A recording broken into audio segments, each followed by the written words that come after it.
I think this has all got to do with volume, the number of people that have actually used the service. It's certainly going to take some social marketing, and you're going to have to put together a business plan, which I would suggest should also include both the greenhouse gas emission and the pollution aspects, because there is an opportunity there to gain. But the numbers have to be sufficiently attractive to make sure that it gets the proper ridership.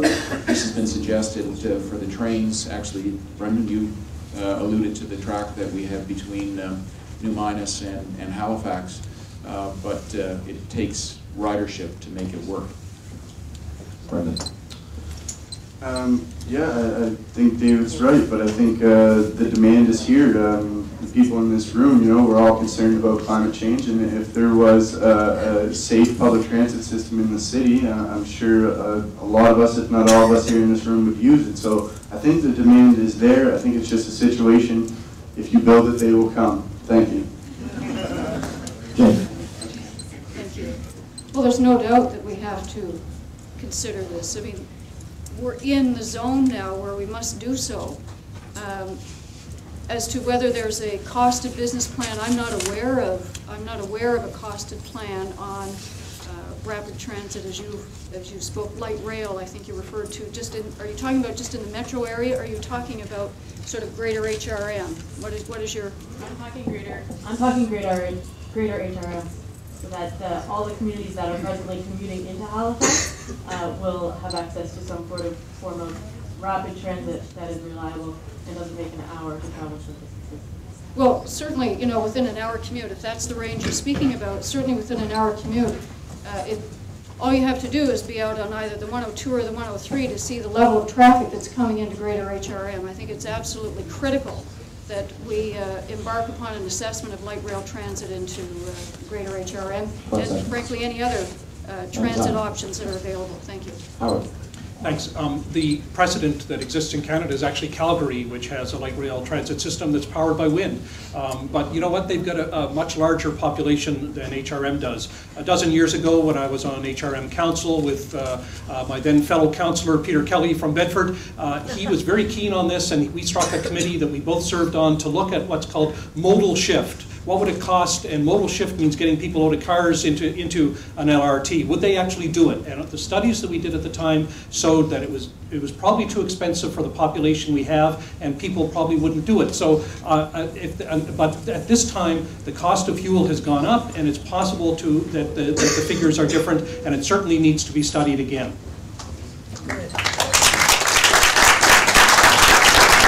So right now we're at 9 o'clock, which is one thing we're supposed to wrap up, and Mark, I think, had a few words that he wanted to say. If it's okay with the participants, we could stay afterwards to get those last questions wrapped up if everyone wanted to leave. Yeah? Do the last two? Yeah? Is that okay with everybody? Okay. All right, I'll be right back over. Are there more than two waiting? Four. Okay, this is going to be lightning round. We're going to 30 seconds. 30 seconds. All right. Your question has to be real fast. My name is Jenna Wilson. I'm from Dalhousie. I'm a Master's of Resource Environmental Management student. And Minister Morris was talking about the price for 7 cents a kilowatt hour for energy and how this was a good price. But it's my understanding that a lot of companies are finding it hard with that amount of capital to actually produce renewable energy. So I was wondering, for those of you who support the feed-in tariff program, what price for renewable energy are you suggesting, where Ontario is offering upwards of 15 cents a kilowatt hour? Okay, Brendan, and 30 seconds. Sure. I think we got asked that exact question at our platform launch, and our leader, Ryan Watson, said that we'd be looking in Nova Scotia at about the 13 cents per kilowatt hour range. So we'd probably start there, but look into what exactly it should be. Jane. Sorry, I can't answer that question for you. Oh. Howard. The answer is the UARB would set the price, but it probably is about twice what it is right now. David. Lowest price for a secure supply. Okay. Next. Hi, my name is Ray Ritchie, and I'm here representing Heritage Gas and the downstream gas industry in Nova Scotia, along with suppliers and customers of this young company and young industry. Nova Scotia is probably one of the last jurisdictions in Canada and North America that uses oil as its predominant fuel. natural gas is produced locally in other jurisdictions. It is a compatible fuel, complementary fuel to renewables.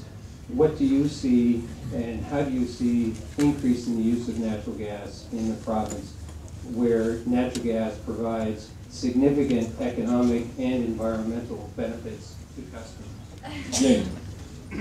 Let's do your Jane. I think you're first here. Okay.